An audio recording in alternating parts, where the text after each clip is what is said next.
Do you ever find yourself just sitting around thinking, wow, I'm really done with physical media. I'm gonna scoop up all my physical games, throw them in the trash can, and start again digitally? Yeah, me either. I could never go completely digital. I am staying physical for as long as I possibly can. But my point is there are a ton of great games on the PlayStation Network, and actually a lot of really terrible ones like Life of Black Tiger. But there are a ton of great ones on the PlayStation Network that it's the only way to play them. And the only way to play them is to bite the bullet and buy them digitally. And in the last couple weeks, since I decided I wanted to make this video, I've actually found some really cool games on the network that I had no idea even existed. But before we get started, there's one important thing you have to do. Subscribe. Appreciate you. The very first game on this list has a fantastic story, gorgeous visuals, and amazing voice acting, and that game is Firewatch. This game is set in the woods of Wyoming, and that instantly had me hooked because I actually have been in love with Wyoming for the last several years. I don't know what it is. I have a fascination with Wyoming and how beautiful it is. People always look at me weird when I say I love Wyoming, but I do. The story spans a whole summer with every day being set at different hours, and this allows the lighting in the game to really shine. Being set at different hours of the day, you can see all the different hues of the sunlight, whether it's sunrise, midday, sunset. It looks gorgeous and every day feels like something new. This game is very story driven. You can choose dialogue options between serious and humorous, and I love that a lot. The story is delivered between the two main characters, you and the voice on the other end of the radio that you hold for the entire game. There are so many different dialogue options, and you can always access more and dive more into these characters. It's not all about banter and lighthearted fun, however, because at times the atmosphere gets borderline uncomfortably eerie. Again, it's the story and the voice acting that really drives this game. 10 out of 10 storytelling that you just won't be able to get enough of. Grim Fandango Remastered. I actually didn't know this was on PlayStation 4. I didn't even realize there was a remastered version of this game until I started researching for this list. And if you don't know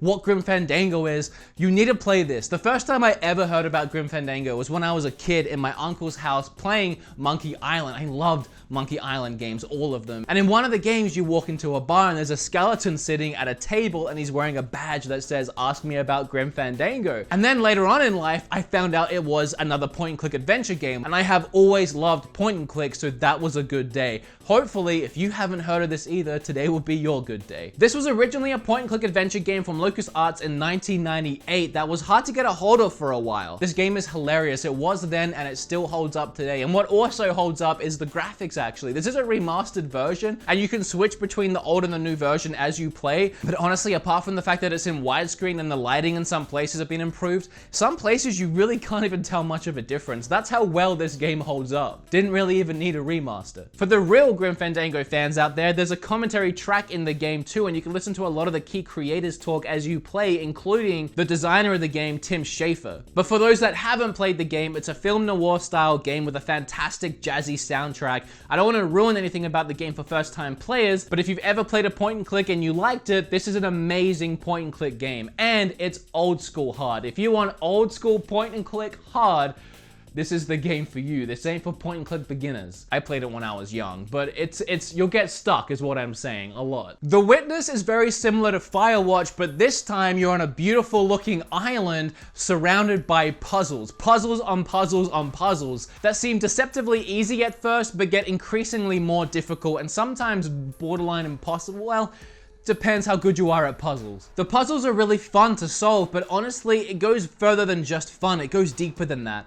The puzzles and the way this game is built motivates you to keep pushing forward, discovering more about the island and its secrets. This whole game is surrounded in mystery and intrigue. While it is an island, it's actually a deceptively large island with a lot of different lush environments to explore, and each one looks more stunning than the last. Something I really love about this game is if you're frustrated on a puzzle, if you're getting stuck on a puzzle, you don't have to finish that exact puzzle at that exact time. You can take a break from it, walk away, go find another puzzle, go explore a different part of the island and tackle whatever's going on over there. In fact, sometimes I encourage you to do that because while you might think you have all the answers you need to solve a puzzle, it might turn out the answers are actually somewhere completely different and you need to come back later anyway. The entire island lives and breathes together. The entire way the game was built is almost majestic. I don't know how they wrap their head around it to build it, but it just all lives and breathes together in one big a live, living puzzle. Hey, if you love a good puzzle, and I know I've said that word about 17 times in this portion of the video,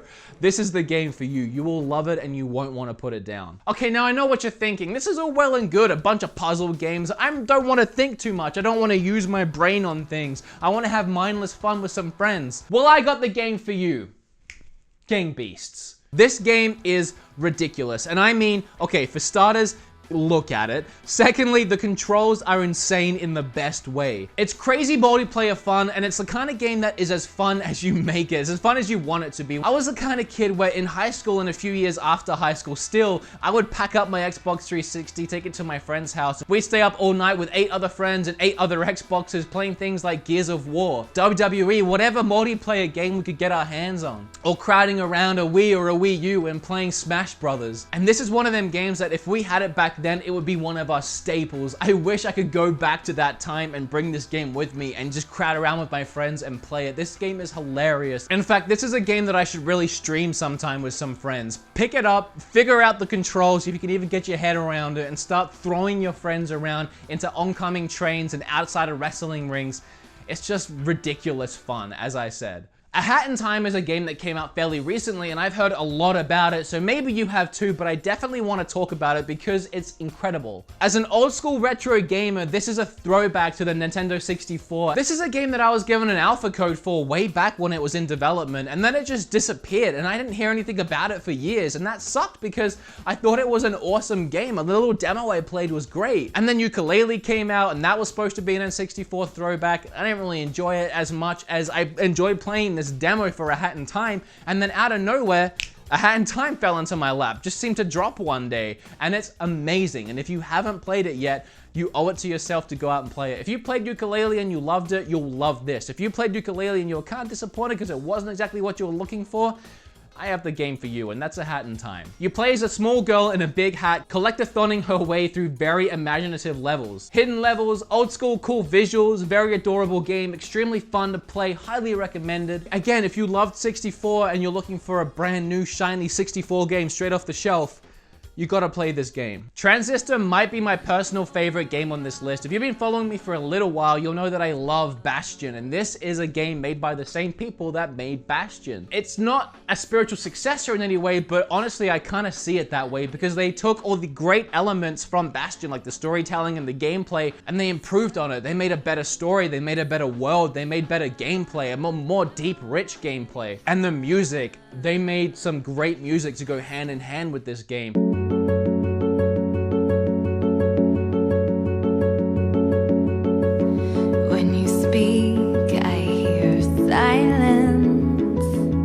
This is the only other game I know they've made, and I might be wrong on that, but they did an amazing job for a second game.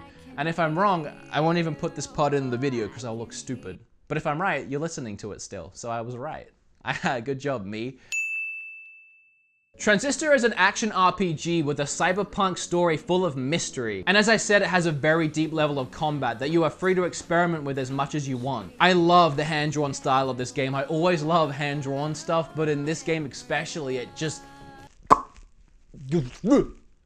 It's good.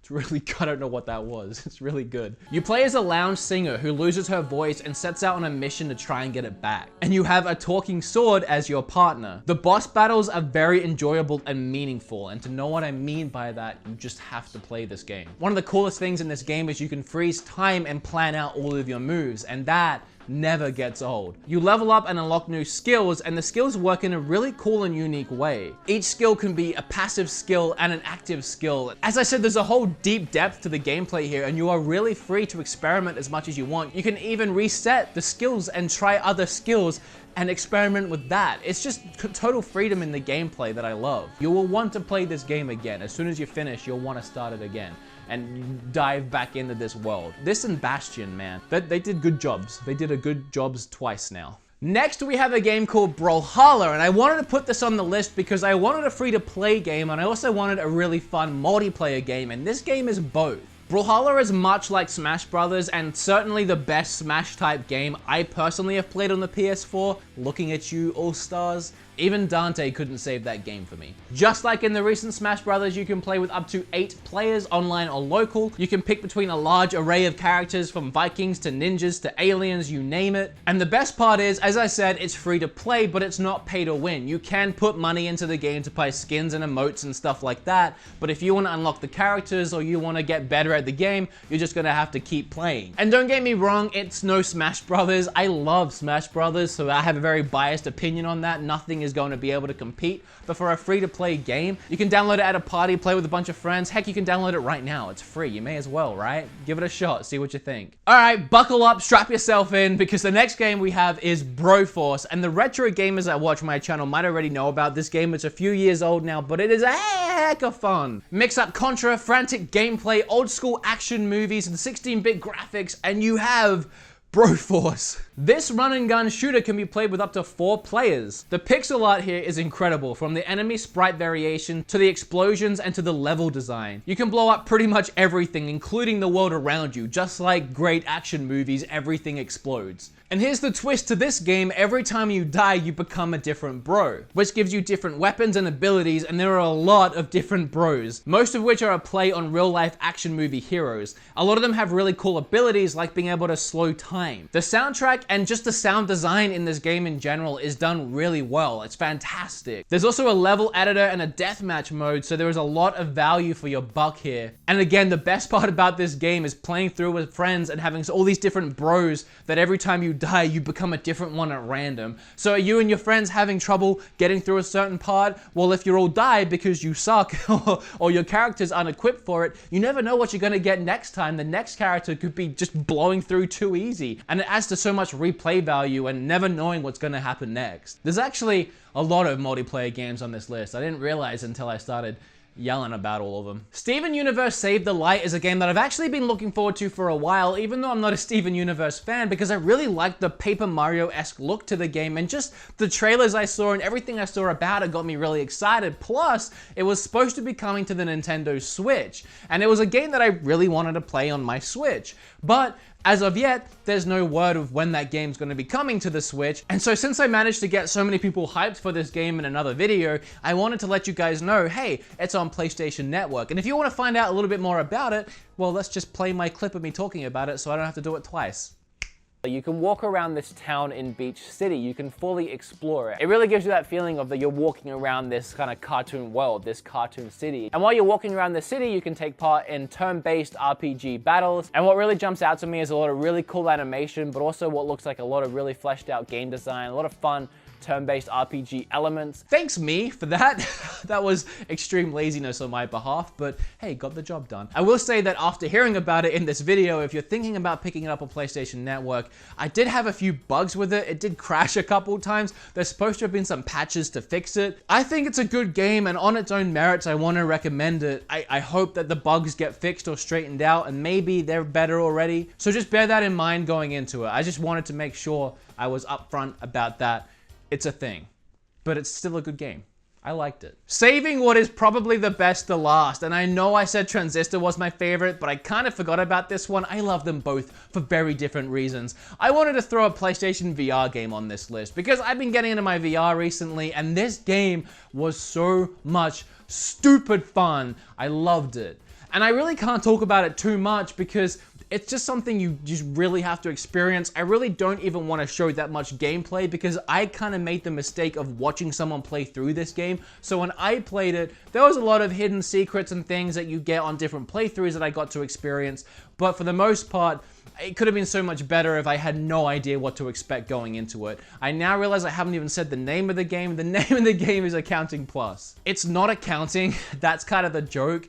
You kind of go into it thinking maybe, I mean, if you have no idea, you're supposed to go into it thinking you're about to do an accounting simulator, like Job Simulator, I guess. But then just everything hits the fan. It's made by the same people that made Rick and Morty, so it's that kind of humor. It has the same voice actors from Rick and Morty, delivering the lines in the same improvised kind of way, yelling at you, screaming at you. It's frantic, it's ridiculous. My place, get the... Hey, no, don't touch these goggles. Those are my goggles. Put it back. This is my stuff. You don't know how to use those goggles. What is this? This is your place? And this is a game that could have been 10 hours long, and I would have still stood there and played the entire 10 hours in one standing. It's that damn good and that damn funny. If you have VR, spend the 12-ish bucks. Trust me, 100% worth it. Well guys, that is my first ever list of PlayStation Network games worth buying. If you liked the video, like, comment, subscribe, all of that Transistor jazz, but let me know what you thought of the video because I would gladly do more of these. The eShop is just throwing games at me like crazy and I cannot keep up, but the PlayStation Network has an insane library of games at this point. So many games, it's not even filtered. There are terrible games on there and they don't seem to care. As I said, Life of Black Tiger, and I know there's other terrible PlayStation Network games I've talked about in the past, but there are hundreds of great games as well. This could literally become a never-ending series just like the eShop videos, and I'd love to add it to my regular content that I upload, but only if you enjoyed it, and I wouldn't know that unless you leave a comment down below and tell me. Also, let me know what games I should put on a future list because that would really help, and I've already told you to subscribe, so I don't know what else to say. I guess I'm really done at this point. Oh, one last thing, and this is really important. If I don't tell you now, you're gonna be really confused in a couple weeks, and that is the fact that... Gotcha, got him. Just kidding. You thought that I cut the video off before I was supposed to, but I wouldn't do that. I've never done that before. I've never cut a video off before I was actually done talking.